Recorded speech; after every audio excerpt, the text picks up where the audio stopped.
Hello, today we will be looking at the play An Inspector Calls. This will be a quick summary of the storyline. Please ensure that if you are taking an exam based off of this play, that you thoroughly read and analyse the play, not only watch this video. I will make videos in the near future discussing each character or theme in more detail. The play An Inspector Calls was written by J.B. Priestley in 1945. Priestley liked to write plays with significant meaning behind them, portraying an important message to the audience. The play An Inspector Calls is based in 1912, which is evidently a pre-war time frame. This period was very eventful. It was the year that the Titanic ship devastatingly sank. During this period, there were also national coal strikes. The play is set inside of the home of the Burlings, an extremely wealthy and privileged family who are all sitting around their dining table.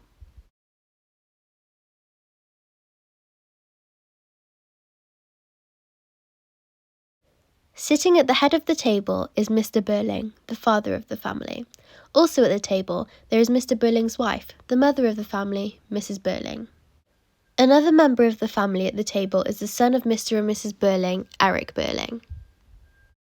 Another character at the table is Mr. and Mrs. Burling's daughter, Sheila Burling.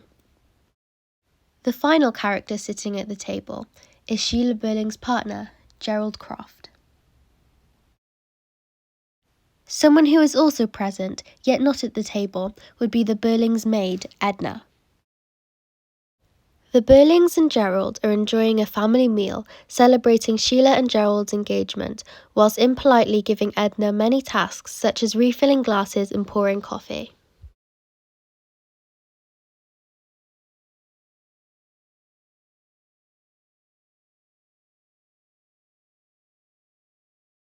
Mr. Burling gives a speech directed to the couple.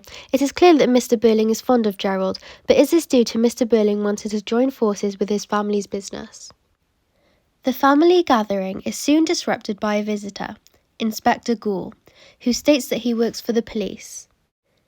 Inspector Gould declares that a young woman named Eva Smith has taken her own life by swallowing a large amount of disinfectant, and that all of the members of the Burling family are responsible for this event. The first family member to recognise her is Mr. Burling.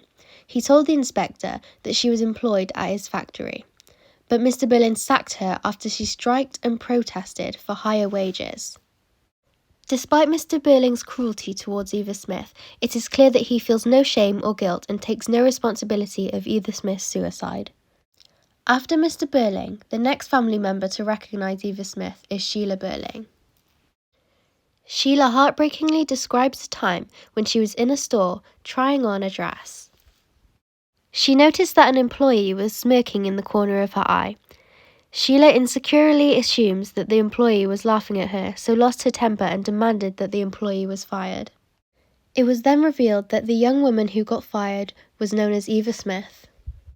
Sheila Burling takes full responsibility for Eva Smith's suicide and feels awfully guilty. One character in particular feels certain that he played no role in Eva Smith's death. That character is Gerald Croft. This certainty is until the inspector announces that the young woman then went on to change her name to Daisy Renton. It was then revealed that Gerald met Daisy Renton in the Palace Bar. Gerald stated how he rescued Eva Smith from her awful situation.